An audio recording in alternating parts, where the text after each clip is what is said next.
दोस्तों हाल ही में मैंने थिएटर्स में इविल डेड बर्न मूवी को देखा है और ये इविल डेड फिल्म सीरीज की 6th मूवी है। इनफैक्ट ये 2023 में आई फिल्म इविल डेड राइज की एक सीक्वल है जिसे सेबेस्टियन वानिशेक और फ्लोरेंट बर्नार्ड डायरेक्ट किए हैं। इस पूरी इविल डेड सीरीज को सैम रामी क्रिएट किए हैं। अब क्योंकि ये फिल्म नई है और सिर्फ थिएटर्स में लगी है तो मैं यहाँ फेस कैम यूज करने वाला हूँ और यहाँ फोटोज भी सिर्फ ट्रेलर से ली गई होंगी। साथ ही हम पहले मूवी की एक शॉर्ट रिव्यू करेंगे, देन एक्सप्लेनेशन के अंदर घुसेंगे। ध्यान रहे कि वीडियो में आपको टाइम स्टैम्प्स मिल जाएंगे, तो अगर आपको सीधा एक्सप्लेनेशन पार्ट पे जंप करना है तो आप ऐसा कर सकते हो। So now with that said, let's roll the intro.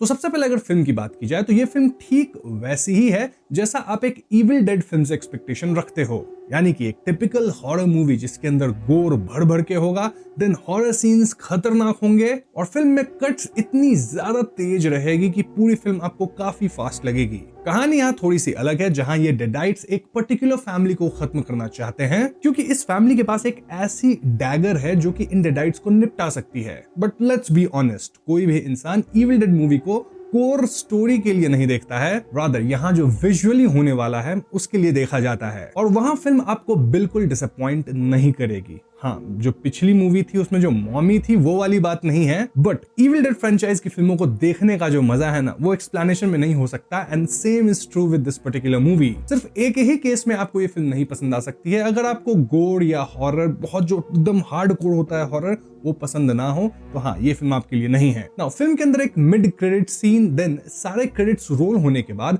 एक पोस्ट क्रेडिट सीन भी है, तो आप एंड तक वेट कीजिएगा, ऐसा नहीं कि मिड क्रेडिट देख के निकल लिए। नाउ सिंस फिल्म की कहानी बेसिक सी ही है तो मैं आज की एक्सप्लेनेशन को भी बेसिक सा ही रखूंगा ताकि आपको स्टोरी का बस एक ओवरव्यू अच्छे से मिल जाए। असली ऑन स्क्रीन मारकाट के लिए तो आपको फिल्म थिएटर में ही देखनी पड़ेगी। सो यस, वीडियो में इस पॉइंट से हम फिल्म की कहानी को जानने वाले हैं, जहां आपको फिल्म से रिलेटेड स्पॉयलर्स मिल सकते हैं, तो मैंने आपको वार्न कर दिया है। तो फिल्म के शुरुआत में हमें कुछ फास्ट कट सीन्स दिखाए जाते हैं जहां जोसेफ प्राइस नामक बंदा अपने ग्रैंडफादर डॉक्टर बेंजामिन प्राइस की कुछ रिसर्च लॉग्स वगैरह देख रहा था, साथ ही उनकी रिसर्च की जो किताब थी उसको चेकआउट कर रहा था। बेंजामिन की रिसर्च नेक्रोनोमिकॉन यानी बुक ऑफ डेड और डेडाइट्स पे ही थी। बेंजामिन अपने नोटबुक में काफी नोट्स बनाए थे और इन नोटबुक्स और लॉग्स के जरिए वो कह रहे थे कि बुक ऑफ डेड एक मिथ नहीं है और सर्कल ऑफ वाइज मैन इसे ढूंढ निकाले हैं। बेंजामिन के वार्निंग्स के बावजूद वो लोग जो थे सर्कल ऑफ वाइज मैन, वो बुक से पैसेजेस को पढ़ लेते हैं जिससे डीमंस ह्यूमंस को पोजेस किए, और ये डीमंस कितने खतरनाक होते हैं ये हमने इविल डेड मूवीज में तो देख ही रखा है। अब इस पूरी रिसर्च में खास बात ये थी कि बेंजामिन पूरी दुनिया घूम के एक ऐसी कांडेरियन डैगर ढूंढ निकाले थे जिससे इन पजेस्ड लोगों को यानी डेडाइट्स को खत्म किया जा सकता है। वो इस डैगर को अपने घर में ही सील करके छुपा दिए थे और उनका कहना था कि डेडाइट्स अब उनके पीछे पड़े हैं। इनफैक्ट अगर इस डैगर के सील को हटा दिया गया तो ये डेडाइट्स उसे महसूस कर लेंगे और फिर वो इस डैगर को लेने, उसे हासिल करने जरूर आएंगे। ये एक बहुत ही इंटरेस्टिंग बात है दोस्तों, क्योंकि जोसेफ करंट टाइम में कहीं ना कहीं इस डैगर को ढूंढ लिया था with the help of his grandfathers logs and notes, यानी कि डेडाइट्स अब प्राइस फैमिली के पीछे जरूर आएंगे। दूसरी तरफ हमें एक लेक का सीन दिखाया जाता है जहां जैरेड और लियो फिशिंग कर रहे थे। लियो को उसकी गर्लफ्रेंड एमा का बार बार कॉल आ रहा था और ऐसे में लियो इस कॉल को उठाता है, मतलब बोट को किनारे ले जाता है, देन कॉल लेने अंदर चला जाता है जंगल के। तो जैसे ही लियो किनारे से दूर जाता है तभी जैरेड के फिशिंग हुक में एक अलग हुआ सर फंसता है और निकलता है। जब तक जैरेड डर के रिएक्ट करता है, पानी से कई फिशिंग हुक्स आके उसे जकड़ लेते हैं और उसे पानी में खींच लेते हैं। इस पॉइंट तक लियो वापस आता है और वो जैरेड को देखता है जो कि लेक के बीच में था और हेल्प पुकार रहा था। तो हाँ, लियो तुरंत बोट लेके जैरेड के करीब जाता है, लेकिन दोस्तों जैरेड का चेहरा पूरी तरह डिफॉर्म हो चुका था। इनफैक्ट जैसे ही लियो जैरेड को बोट पे खींचता है, वो जैरेड के सिर्फ आधी बॉडी ही खींच पाया था क्योंकि आधी तो पानी में ही रह गई थी अलग होके। इस पॉइंट पे लियो को पानी में एक लेडी दिखाई देती है जो कि क्लियरली एक डेडाइट थी और वो लियो को पानी में गिरा के पानी उबाल देती है। लियो समहाउ तैर के पानी से निकलता है, लेकिन अब तक वो उबल चुका था, समझ जाओ। और हाँ, इसके कारण वो बच भी नहीं सका। देन ये डेडाइट लेडी यहाँ से निकल के बीच रोड पे जाती है जहाँ एक कार उसे टक्कर मारती है। अब ये कार किसकी थी? वेल, ये समझने के लिए हमें कुछ ही घंटों पीछे जाना होगा कहानी में, जहां से आपको पता चलेगा कि ये कार कौन ड्राइव कर रहा था। तो कुछ घंटों पहले एक क्लब के अंदर हम 4 लोगों को देखते हैं जिनके नाम है विल, जोसेफ, एलिस एंड थिया। विल और जोसेफ भाई है, सगे भाई है। देन एलिस विल की वाइफ है और थिया जो है वो जोसेफ की ही गर्लफ्रेंड है। अब ये जो क्लब है वो विल का ही है एंड इसके फाइनेंसेस एलिस देखती है। जोसेफ वही बंदा है दोस्तों जो कि पहले सीन में अपने ग्रैंडफादर की रिसर्च ढूंढ निकाला था और शायद डैगर को अनसील किया ना, वो इसी कारण से डेडाइट्स फिर से उठ चुके हैं। खैर, तो आज जोसेफ का बर्थडे था और ऐसे में विल अपने भाई को एक बहुत महंगा मतलब $1000 का एक पेन गिफ्ट करता है। विल की पत्नी एलिस यहाँ काफी ड्रिंक और स्मोक कर रही थी और ये बात विल को पसंद नहीं आ रही थी। इनकी बातों से हम समझ पाते हैं कि विल एलिस से एक बच्चा चाहता था, लेकिन एलिस को इस बात की परवाह नहीं थी क्योंकि एलिस तो स्मोक कर रही है। यूजुअली रूल होता है ना कि बच्चा करना है तो स्मोक वगैरह नहीं करना चाहिए। हम देखते हैं कि विल एलिस पे काफी भड़कने लगता है और इससे हमें समझ आता है कि शायद विल एलिस पे हाथ भी उठाता होगा। जोसेफ के बर्थडे के दिन भी एलिस और विल झगड़ने लगते हैं, जिसके अंत में विल अपनी कार में यहाँ से निकलने लगता है। जोसेफ विल को रोकता है सेइंग कि वो पी चुका है तो उसे ड्राइव नहीं करनी चाहिए, लेकिन विल उसकी एक नहीं सुनता। ना विल अकेले कार ड्राइव करता है और दोस्तों यही कार एक्चुअली में उस डेडाइट लेडी को ठोकी थी जो हमने इनिशियल सीन में देख ही रखा है। सो ये कार पलट जाती है और विल समहाउ सेफ था, लेकिन उसे अपने कार के अंदर वही डेडाइट दिखती है जिसका सर अलग हो रहा था। डेडाइट हंसते हुए कहती है कि फाइनली मैं तुम्हारे परिवार को ढूंढने निकाली। देन ये सर अलग होके वही चैंट करती है, इविल डेड वाली। हम सब जानते हैं वो चैंट, कोंडा स्त्राता मोंटोसे कांदा, जिसके बाद कार में आग लग जाती है और विल इस आग में नहीं बच पाता। इनकेस आप इन चैंटिंग्स से कंफ्यूज हो रहे हैं या आपके मन में चल रहा है कि ये डेडाइट्स होते क्या हैं, तो ऐसे में मैं अपनी पुरानी इविल डेड वीडियो एक्सप्लेनेशंस आपको रिकमेंड करूंगा, आप उसे चेकआउट कर सकते हैं, जहां मैंने ये सब बहुत ही डिटेल में एक्सप्लेन कर रखा है। स्टिल मेरा प्लान है कि मैं इविल डेड की पूरी लोर पे एक अलग से वीडियो जरूर लेके आऊंगा, जो कि मेरे हॉन्टिंग ट्यूब क्लिप्स चैनल पे आ जाएगी 2-3 दिन के अंदर। तो हाँ, हो सके तो उस चैनल को भी सब्सक्राइब करके रख लेना। खैर, तो इसके बाद सीन विल के फ्यूनरल वाले दिन पे आता है, जिसे एलिस भी अटेंड करने जा रही थी। एलिस को विल की फैमिली से कोई इनवाइट नहीं किया था, लेकिन जोसेफ एलिस को फाइनली बुलाया था। और हम एलिस फ्यूनरल इवेंट पे भी हुडी वगैरह पहन ली थी, फिर स्नीकर्स पहनी हुई थी, जो कि थोड़ी सी अजीब बात है, वहां लोग फॉर्मल यूजुअली पहनते हैं। इनफैक्ट ये बात विल की माँ सूजन को पसंद भी नहीं आती और सूजन अपना एक जूता भी देती है एलिस को, जिससे एलिस को शू बाइट होने लगता है। ना विल के पिता एडगर भी एलिस को पसंद नहीं करते थे। देन विल की ग्रैनी जो पॉली हैं वो मेंटली ही ठीक नहीं है, मतलब उन्हें डिमेंशिया जैसा कुछ है, जिसके कारण उनके दिमाग में हमेशा पास्ट मेमोरीज ही चलती रहती है, वो पास्ट में ही जीती हैं। यहाँ एक नोट करने वाली बात यह है कि जोसेफ की गाड़ी में हम एक पिस्टल देख पाते हैं जो कि जोसेफ का ही है। एनीवे, तो फ्यूनरल प्रोसेस शुरू होता है और इसमें काफी डिस्टर्बेंसेस आती हैं क्योंकि बाहर कंस्ट्रक्शन वर्क चल रहा था। फिर भी विल की माँ सूजन अपना स्पीच देती है और एलिस फ्यूनरल पे भी विल के बारे में कुछ नहीं बोलती, एक स्पीच तक नहीं देती। फ्यूनरल के बाद विल के कॉफिन को क्रिमेट करने ले जाया जाता है, लेकिन तभी क्रिमेशन रूम में एडगर आते हैं क्योंकि उन्हें विल को एक फाइनल गुड बाय बोलना था। तो हाँ, जो बंदा क्रिमेट कर रहा था वो 5 मिनट एडगर को देता है और एडगर यहाँ रोते हैं, लेकिन एकदम से उन्हें कॉफिन के अंदर से आवाज आती है नॉकिंग की। ऐसे में वो तुरंत कॉफिन को तोड़ते हैं, लेकिन दोस्तों अंदर से जला हुआ विल निकलता है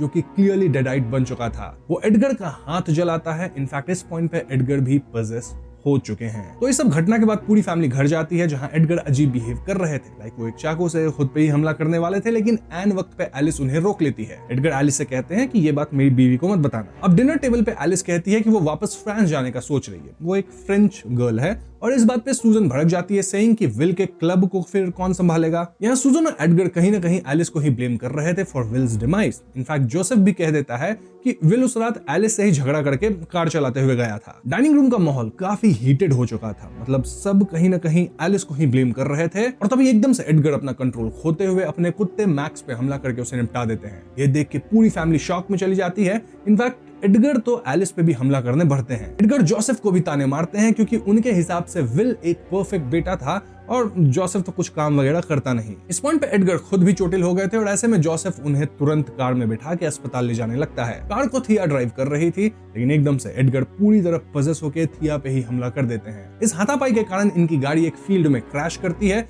जहां एडगर लगातार थिया पे हमला किए जा रहे थे। जोसेफ तुरंत अपना गन निकाल लेता है, देन वो अपने पिता पे तान भी देता है, लेकिन वो ट्रिगर दबा नहीं पाता। रादर वो तो थिया को छोड़ के भागने लगता है। ऐसे में एडगर किसी डीमन की तरह मूव करते हुए सीट के हेडरेस्ट से ही थिया के सर के आर पार घुसेड़ देते हैं उसे, एंड इससे थिया निपट जाती है। वहीं दूसरी तरफ सूजन और एलिस मिलके कुत्ते मैक्स को दफनाते हैं, देन दोनों घर के अंदर आते हैं। इस सब के बीच पॉली का अलग ही एक मामला चल रहा था, जहां वो पहले थिया पे पैसे चोरी का इल्जाम लगाई थी, देन फिलहाल एलिस को पहचान नहीं रही थी, देन उन्हें लगता है कि विल जिंदा ही है। मैंने बताया था ना, डिमेंशिया है, वो पास्ट में ही रहती है। इसीलिए पॉली पूरी मूवी अजीब बातें ही करती रहती हैं एंड ये एक चीज है जो कि मूवी के अंदर कॉमिक रिलीफ की तरह है। नाउ पॉली की एक पैर नकली है, वो एक हॉकी की बड़ी खिलाड़ी हुआ करती थी।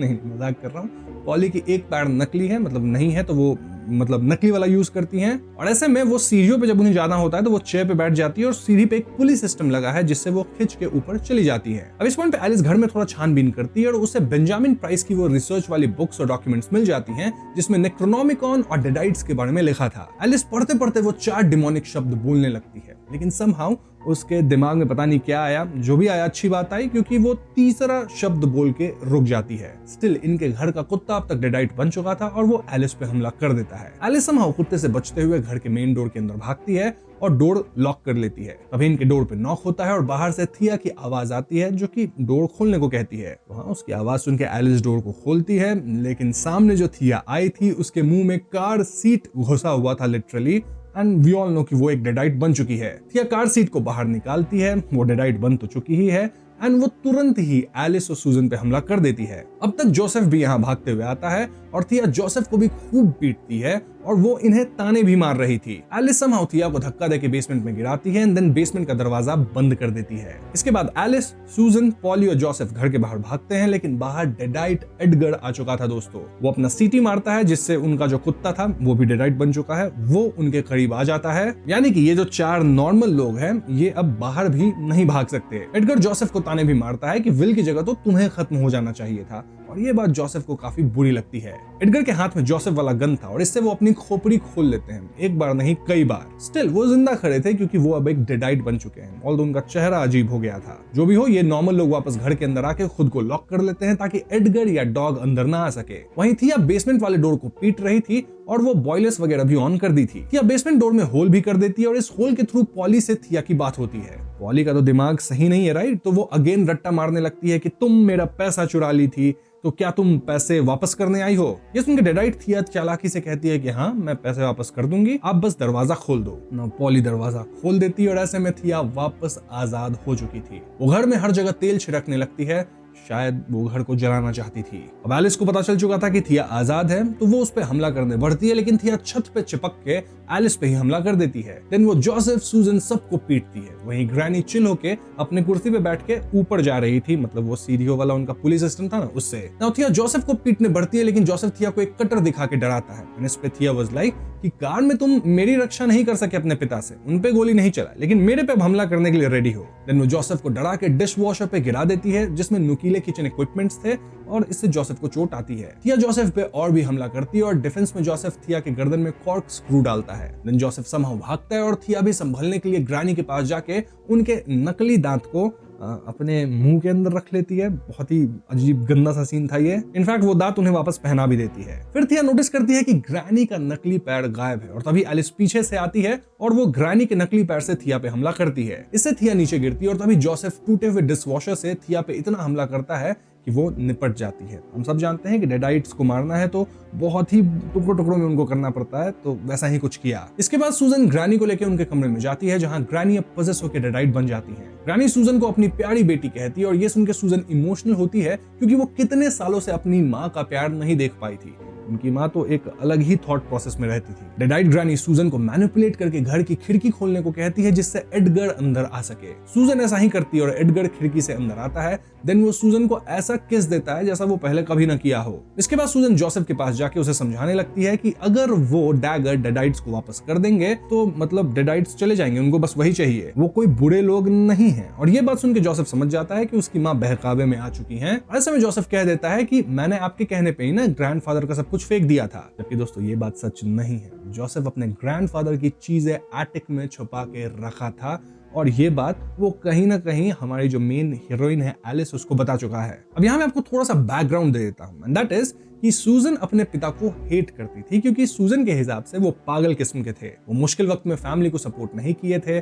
कुछ और भी छोटी मोटी डिटेल्स है, नॉट इंपॉर्टेंट। पॉइंट इज कि सूजन के पिता बस अपनी रिसर्च वगैरह में उलझे रहते थे एंड सूजन उन्हें पसंद नहीं करती थी। सूजन उनके रिसर्च को भी एबनॉर्मल मानती थी और इसीलिए उन्हें परिवार में सन की जैसा देखा जाता था। लेकिन जोसेफ खुद एक राइटर था, तभी उसका भाई उसे पेन गिफ्ट किया था, इफ यू रिमेंबर, और वो अपने बुक्स के लिए अपने ग्रैंडफादर की रिसर्च वगैरह पे छानबीन कर रहा था। इसीलिए वो डैगर को अनसील भी किया था। और भले सूजन जोसेफ से कही थी कि ग्रैंडफादर का सारा सामान फेंक देना है, स्टिल वो अपने ग्रैंडफादर का सारा सामान छुपा के रखा था। और हाँ, डैगर के ही अनसील होने से डीमन इस फैमिली के पीछे आई है, क्योंकि इन डीमंस को डैगर चाहिए। क्यों? क्योंकि उसी डैगर से वो खत्म हो सकते हैं। खैर, तो इस पॉइंट पे जोसेफ अपनी माँ को डैगर का लोकेशन नहीं बताता और ऐसे में एडगर आता है और वो जोसेफ और एलिस पे हमला कर देता है। सूजन एडगर से कहने लगती है कि तुम हमारे बेटे को चोट मत पहुंचाओ, तुम प्रॉमिस किए थे। एंड इस पॉइंट पे आई वाज लाइक कि आंटी, वो डेडाइट है, वो आपका पति नहीं है। जो भी हो, यहाँ एक भयानक सीन आता है जहां एडगर सबको पीट रहे थे, लाइक सूजन, जोसेफ, और सामने हम एलिस को रेंगते हुए भागते देखते हैं। इस अटैक के बैकग्राउंड में हम विल और एलिस के शादी की वीडियोस भी चलते देखते हैं और इन वीडियो से एलिस को पीटीएसडी होता है क्योंकि उसकी शादी अच्छी तो नहीं थी। इसमें मैं आपको आगे और भी बातें बताऊंगा, इनफैक्ट थियरीज में भी हम इस बात को डिस्कस करेंगे। और नाउ जोसेफ अपने गिफ्टेड पेन से एडगर पे हमला करता है, देन एडगर उसका मुंह थाया की लाश में रगड़ देता है। आई मीन, यहाँ काफी भयानक सीन्स होते हैं जिसे थिएटर में देखना वाज लाइक डिफरेंट। वहीं एलिस ऊपर भागती है जहां दादी डेडाइट उस पे हमला कर देती है। एलिस एक ग्रास कटर से दादी पे हमला करने का सोचती है, लेकिन दादी तो एलिस की मुंह ग्रास कटर पे टिका देती है। देन वो वही पेन एलिस के कान में घुसेड़ देती है। फिर दादी सूजन को मैनिपुलेट करती है, सेइंग कि वो ग्रास कटर को ऑन कर दे जिससे एलिस निपट जाएगी, क्योंकि एलिस के कारण ही विल खत्म हुआ है और वो इस परिवार की नहीं, आउटसाइडर है। अब सूजन ऐसी बेवकूफ है कि वो ऑन करने चली भी जाती है। वो तो ऐन वक्त पे एलिस खुद ग्रैनी पे कांच से हमला करके उनके पैर को कुर्सी से बांध के उन्हें सीढ़ियों से नीचे गिरा देती है। ग्रैनी का पैर कुर्सी में फंस गया था, इसलिए वो अपना पैर ही अलग करने लगती है। वहीं एलिस सूजन को लेकर वॉशरूम में भागती है और एडगर के आने से पहले खुद को लॉक कर लेती है। इस पॉइंट पे एलिस सूजन पे भड़कती है क्योंकि सूजन अपने बेटे विल से कुछ कम नहीं है। एलिस बताती है कि कैसे विल हमेशा उसे मारा पीटा करता था। इनफैक्ट एक बार तो वो एलिस को इतना मारा कि उसके पेट पे कुछ तो गरम सा गिर गया था, जिसका निशान आज तक उसके पेट पे है। सूजन को थैंकफुल होना चाहिए कि इतना सब के बाद भी एलिस उसे अभी बचाई है। एलिस यहाँ अपने कान से पेन भी निकाल लेती है और सूजन बस वहां टिकी हुई थी। फिर इसके बाद एलिस ग्रास कटर से छत काटने लगती है क्योंकि ऊपर एटिक था और एटिक में ही वो डैगर था। दोस्तों, जोसेफ ये बात एलिस को बता चुका था, राइट? और अभी के लिए तो जोसेफ बुरी तरह पिट चुका है फ्रॉम एडगर, क्योंकि एडगर उससे डैगर का लोकेशन पूछते हुए उसे उछाल के पीटा है। इस पॉइंट पे सूजन भी डेडाइट द्वारा पजेस होती है और वो गर्म पाइप से अपना चेहरा मतलब काइंड ऑफ खराब कर लेती है। देन वो एकदम से एलिस पे हमला करती है। यहाँ इनके बीच बहुत हाथापाई होती है, जिसके अंत में एलिस समहाउ सूजन से बच के ऊपर एटिक में चढ़ जाती है। सूजन भी ऊपर आती है, लेकिन एलिस सूजन पे हमला करके उन्हें नीचे गिराती है। फिर सूजन एटिक में डैगर ढूंढने लगती है, लेकिन दोस्तों यहाँ तो कई डैगर्स थे। इनमें से कांडेरियन असली डैगर कौन सा है ये एलिस को नहीं पता था। तभी होल से एटिक में जोसेफ आता है और अब वो डेडाइट था। एलिस उस पर डैगर्स से हमला करती है, लेकिन मोस्टली सभी रॉन्ग डैगर्स ही थे। तो हाँ, जोसेफ को कुछ हो नहीं रहा था। बट फाइनली एलिस को रियल डैगर मिल जाता है, जिससे वो जोसेफ पे हमला करती है और कांडेरियन डैगर लगते ही जोसेफ का जो पोजेशन था वो कहीं ना कहीं खत्म हो जाता है और रियल रूप में आते ही उसे इतनी चोट लग चुकी थी कि वो निपट जाता है। इसके बाद एलिस एटिक के छत से घर के बाहर निकलती है और उसके पीछे सूजन और एडगर आते हैं। एलिस के हाथ से डैगर नीचे गिर जाता है एंड अगेन यहाँ हाथापाई होती है। एलिस फायर प्लेस से वापस घर में घुसती है, जहाँ वो ग्रास कटर से सूजन को निपटा देती है जो कि ऊपर से आ रही थी। देन घर में घुस के आग लगा देती है, जिससे एडगर तो निपट ही गए। साथ ही हम एलिस और विल की वेडिंग फोटोज भी जलते हुए देखते हैं, डिपिक्टिंग की जो कुछ भी थोड़ी बहुत इमोशन एलिस के अंदर विल को लेके थी वो भी खत्म हुई। अब सीटी मारने पे डेडाइट कुत्ता एलिस पे हमला करता है, लेकिन एलिस अब तक डैगर लेके कुत्ते को भी निपटा देती है। इस पॉइंट पे लगता है मानो एलिस जीत चुकी है, लेकिन दोस्तों तभी सामने आता है जलता हुआ विल, जो कि ऑफ कोर्स डेडाइट है एंड वो अब तक समाप्त नहीं हुआ है। विल एलिस को गंदी बातें बोलता है, लाइक तुम मुझे बच्चा नहीं दे सकी, तुम्हें मेरे हाथों पिटना पसंद है एंड ऑल। एलिस तुरंत डैगर लेके यहाँ से भागती है और एक प्राइवेट कंस्ट्रक्शन साइट में घुस जाती है। विल उसके पीछे आता है और वो एलिस पे हमला करता है। एलिस एक रेडियो डिवाइस से हेल्प बुलाने की कोशिश करती है, लेकिन इस रेडियो डिवाइस में एलिस का वेडिंग सॉन्ग ही प्ले होने लगता है और ये सॉन्ग फिल्म में कई बार प्ले हुआ है। इस पूरे वेडिंग सॉन्ग या क्लिप से ही एलिस का पीटीएसडी ट्रिगर होता था, क्योंकि एलिस का जो मैरिज था वो अच्छा नहीं था। जो भी हो, विल यहाँ एलिस पे हमला करके उसे पिट में गिरा देता है, मतलब एक गड्ढे में, जहां एलिस के पैर में रॉड लग जाता है। देन विल पिट में टार होता ना जिससे रोड कंस्ट्रक्ट किया जाता है, गाला सा, वो भरने लग जाता है, जिससे कारण एलिस निपट सकती है। विल एलिस से पूछ रहा था कि डैगर कहाँ है, और दोस्तों डैगर इस पॉइंट पे कंस्ट्रक्शन साइट में ही पिट के बाहर ही गिर चुका था, लेकिन एलिस ऐसे एक्ट करती है एज इफ डैगर उसके पास है और वो एक नकली डैगर कुछ तो रखी थी, उसको टार में दूर फेंकती है। उसे निकालने डेडाइट विल टार में जाता है और तब तक एलिस खुद को रॉड से आजाद करती है। देन वो एक ड्रिल से विल पे हमला करके उसे गिराती है। देन वो खुद गड्ढे से निकलती है। फिर वो असली डैगर उठाती है और गड्ढे से बाहर आ रहे विल के गर्दन पे हमला कर देती है। इससे विल निपट जाता है और एलिस को कुछ सेकंड्स के लिए रियल विल का विजन आता है। एलिस काइंड ऑफ याद करती है कि वो किस तरह के टॉक्सिक मैरिज में थी, लेकिन अब वो फ्री हो चुकी थी। एलिस अपने हाथ से जले हुए विल का खोपड़ी ही क्रश कर देती है एंड इस पॉइंट पे विल का जो डेडाइट है वो तो खत्म हो चुका है। इसके बाद एलिस रेंगते हुए कंस्ट्रक्शन साइट से निकलती है और अब तक यहाँ पुलिस और मेडिक वाले आ गए थे। एलिस मेडिक वाली लेडी से स्मोक मांगती है और जब मेडिक लेडी पूछती है कि उसके साथ क्या हुआ, तो एलिस वाज लाइक मेरे एक्स हस्बैंड ने मेरा ये हाल किया। यहीं पे फिल्म खत्म हो जाती है। अब दोस्तों फिल्म में एक मिड क्रेडिट सीन है और एक post credit scene. Mid credit scene में हम डेडाइट दादी को देखते हैं जो कि जिंदा बच गई है। जी हाँ दोस्तों, वो रेंगते हुए सड़क पे जा रही है और तभी जीप में एक लेडी उनकी मदद करने आती है, लेकिन दादी उस लेडी पे हमला करती है, लिटरली उसके पैर स्क्रैच कर देती है, व्हिच मींस कि डीमन अब इस लेडी को पजेस करेगी, जिससे ये नई लेडी डेडाइट बन जाएगी। देन वो फिर से एलिस के पीछे आएंगे एज एलिस के पास ही कांडेरियन डैगर है जिससे डेडाइट्स निपट सकते हैं। इसके बाद आता है पोस्ट क्रेडिट सीन, जहां हम उसी फ्यूनरल होम का सीन देखते हैं जिस जगह पे विल के फाइनल राइट्स हुए थे। वहां होम की ओनर अपनी बेटी के साथ होती है और ये लोग कुछ अर्न्स को कलेक्ट कर रहे थे। बेसिकली इन अर्न्स में जलाए गए लोग की राख होती है ना, एशेज, वो रखी जाती है। और यहाँ जो अर्न्स का कलेक्शन था वो इसलिए था क्योंकि कई लोग अपने लव्ड वंस के एशेज को कलेक्ट करने वापस नहीं आते हैं, तो ये लेडी उन्हें अपने पास रखती है ताकि फ्यूचर में कभी कोई इंसान अपने फैमिली के एशेज को वापस लेने आए तो ये लेडी उन्हें दे सके। तभी बाहर बेल बजता है और लेडी चेक करने जाती है। वहीं लेडी की जो बच्ची थी वो इसी कमरे में रहती है और वो उन अर्न्स पे जो नेम्स लिखे थे उन्हें पढ़ना शुरू करती है। ये नेम्स थे क्रिस्टोफर लीरॉय एंड एक नाम था इली बिक्सलर। जी हाँ दोस्तों, इली और कोई नहीं बल्कि पिछली इविल डेड मूवी वाली मॉमी है मित्रों। तभी बच्ची को आईने में इली दिखती है और अगले ही क्षण डेडाइट इली बच्ची के पीछे आ चुकी थी। वो बच्ची को निपटा देती है और यहीं पे पोस्ट क्रेडिट सीन भी खत्म हो जाता है। तो यस, एंड में ऑल आई कैन से कि मॉमी इज बैक। तो दोस्तों ये थी इविल डेड बर्न मूवी की story and like I said, कहानी काफी सिंपल सी है, लेकिन फिल्म को थिएटर में देखने का मजा ही अलग था क्योंकि फिल्म में जो विजुअल्स हैं वो हार्डकोर फैंस के लिए एक ट्रीट थी। अब फिल्म में ऐसी कुछ थियरीज तो नहीं है, लेकिन चलिए हम कुछ एलिमेंट्स पे बात कर लेते हैं। तो सबसे पहली और इस फिल्म की सबसे इंपॉर्टेंट थियरी यही है कि इविल डेड बर्न असल में एक डेडाइट हॉरर के पर्दे में एक टॉक्सिक मैरिज की कहानी है। एलिस एक ऐसे रिश्ते में फंसी थी जहां विल उसे कंट्रोल करता था, मारता पीटता था और उसे अपनी प्रॉपर्टी की तरह ट्रीट करता था। मूवी के स्टार्टिंग में क्लब वाला एक सीन था, राइट? उसके अंदर विल एक बार एलिस को पता है कैसे बुलाता है? सीटी मार के, बिल्कुल वैसे ही जैसे कोई इंसान अपने कुत्ते को बुलाता हो। यही एक छोटा सा मोमेंट पूरे मैरिज का समरी है कि एलिस उसके लिए एक इंसान नहीं बल्कि एक पोजेशन थी। इनफैक्ट हम देखते हैं कि एडगर ठीक वैसे ही सीटी मार के अपने कुत्ते मैक्स को बुलाता था। इसी वजह से एलिस का पीटीएसडी भी विल से ही जुड़ा हुआ था और फिल्म में बार बार वो वेडिंग सॉन्ग बजता या फिर वेडिंग के सीन्स आते तो एलिस को बहुत अजीब फील होता था। वो एलिस के अंदर के ट्रॉमा को ट्रिगर करता था। इसीलिए फ्यूनरल में भी एलिस रोई भी नहीं थी, ना ही वो स्पीच देती है और नॉर्मल कपड़े भी नहीं पहनी थी, हुडी वगैरह पहन के आ गई थी क्योंकि उसके ग्रीव करने का तरीका भी अलग था। शायद वो ग्रीव कर भी ना रही हो, उसे तो ऐसा लग रहा था कि मैं एक ऐसे इंसान से आजाद हो गई हूं जो कि मुझे परेशान करता था। लेकिन विल की फैमिली इस बात को समझ नहीं पाती थी और सूजन ताने मारती है कि तुम फ्यूनरल में रोई तक नहीं, तुम्हें फर्क ही नहीं पड़ा। पूरा परिवार एलिस को ही विलन मानता था और विल को परफेक्ट बेटा समझता था, एक परफेक्ट लड़का, जबकि सच ये था कि विल एक अब्यूजर था। क्लाइमेक्स में एलिस खुद सूजन को बताती है कि एक बार विल ने उसे इतनी बुरी तरह पीटा था कि कुछ तो गरम स्टोव का उसके ऊपर गिर गया था जिसका निशान आज तक उसके पेट पे है। इसलिए फिल्म का असली मैसेज ये है कि एलिस की जीत तब होती है जब वो विल के डेडाइट को डैगर से खत्म करती है,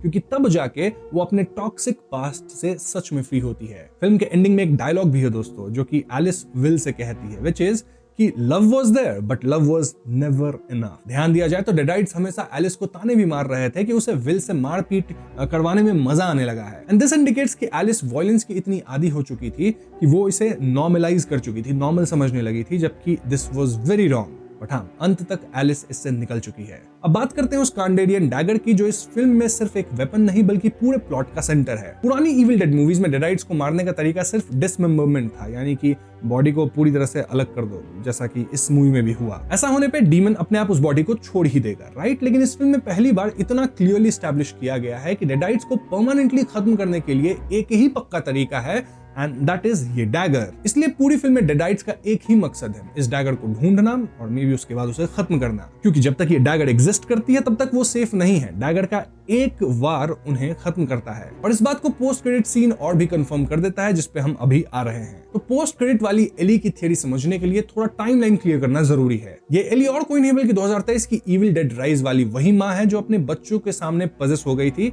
एक डेडाइट बन गई थी और उसकी बहन बेथ ने क्लाइमेक्स में उसे वुड चिपर में डाल के पूरी तरह से पीस दिया था। यानी टेक्निकली एली की बॉडी तो बची नहीं है, राइट? तो सवाल ये उठता है कि अगर वो पिस चुकी है तो उसकी राख क्रिमेटोरियम में कैसे पहुंची और वो फिर से एकदम साफ सुथरी बिना किसी डैमेज के डेडाइट कैसे बन के वापस आ गई है। और यही मेरे हिसाब से इस फिल्म का सबसे बड़ा ट्विस्ट है, क्योंकि ये सीन जो है वो इस पूरे फ्रेंचाइजी के पुराने रूल्स को तोड़ देती है। अब तक माना जाता था कि बॉडी डिस्ट्रॉय करो तो डीमन खत्म, लेकिन एली का इंटैक्ट वापस आना बताता है कि शायद ये एक नए किस्म की डेडाइट्स है जिन पे मतलब बॉडी को डिस्ट्रॉय कर दो वो चीज काम नहीं करेगी, क्योंकि वो वापस आ सकती हैं। और ऐसा काइंड ऑफ विल के साथ भी था, मतलब वो भी तो खत्म हो गया था, जला था, बट स्टिल वो वापस आया। वहां अब इन डेडाइट्स को सिर्फ एक ही चीज मार सकती है एंड वो है कांडेरियन डैगर। और ये डैगर अब किसके पास है?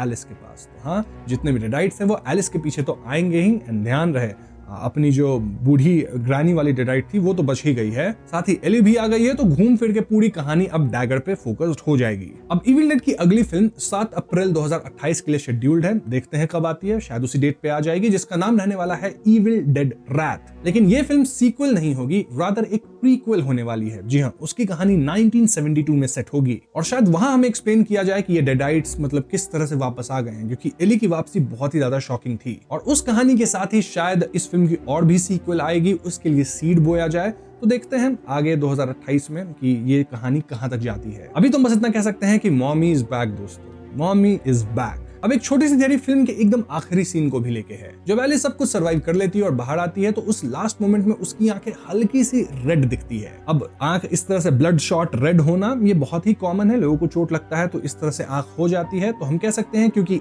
बहुत ज्यादा एलिस जो थी वो चोटिल थी तो इसलिए उसकी आंख ऐसी दिख रही थी। बट कई लोग ऑनलाइन मानते हैं कि एलिस भी शायद किसी तरह से करप्ट हो गई है। हो सकता है डेडाइट से नहीं, या फिर डेडाइट से ही, कह नहीं सकते, बट करप्शन आ चुका है। लेकिन डेडाइट जब पोजेस करते हैं तो यूजुअली आंख थोड़ी येलोइश हो जाती है, राइट? तो हाँ, मैं इस थ्योरी में नहीं मानता, बट हाँ, कई लोग मानते हैं कि शायद एलिस भी करप्ट हो चुकी है। एक और लेयर जो फैमिली ड्रामा को और गहरा बनाता है, लाइक ये हिंट कि जोसेफ के दिल में एलिस को लेके कुछ फीलिंग्स थी और इस बात को डेडाइट बन चुकी था या क्लाइमैक्स में ताने मार के बोलती भी है। इनफैक्ट क्लब में भी एलिस जब जोसेफ को उसके बर्थडे पे हक करने जाती है तो दोनों अनइंटेंशनली नहीं होता, चेहरा टकरा जाता है, काइंड ऑफ लाइक किस। और ये बात कहीं ना कहीं विल भी नोटिस करता है, जो उसे पसंद भी नहीं आता। तो हाँ, ओवरऑल भले ये परिवार बाहर से बहुत ही एक नॉर्मल ग्रीविंग फैमिली लग रही है, लेकिन अंदर से ये पहले से ही टूटी हुई फैमिली थी। डेडाइट्स ने इस घर को तोड़ा नहीं, बल्कि जो दरारें पहले से मौजूद थी उन्हें खून में बदल दिया और गहरा कर दिया। सो यस, ये थी इविल डेड बर्न मूवी की पूरी कहानी। जो भी थियरीज थी मैंने आपको बता दी है। एंड लाइक आई सेड, जल्दी मैं अपने क्लिप्स वाले चैनल पे इविल डेड फ्रेंचाइजी की पूरी लोर को लेके आऊंगा, जहां हम डेडाइट्स वगैरह पे डिटेल में बातें करेंगे। उस वीडियो को मिस ना करने के लिए आप मेरे क्लिप्स चैनल को सब्सक्राइब कर लीजिएगा। और जैसा मैंने बताया था कि इस वीडियो को मैं काफी सिंपल सा रखा हूँ, छोटा सा ही रखा हूँ, क्योंकि इस तरह की मूवीज को यहाँ देखने का मजा है। एक्सप्लेनेशन में बस हम बेसिक स्टोरी लाइन ही जान सकते हैं, जो कि मैंने आपको बता दी है। उम्मीद है आपको ये वीडियो पसंद आई होगी। पसंद आई है तो वीडियो को लाइक और शेयर करें। साथ ही चैनल पर नए हैं तो हमें सब्सक्राइब भी कीजिएगा, क्योंकि हम अपने चैनल पे ऐसी वीडियोज लाते रहते हैं। पीस।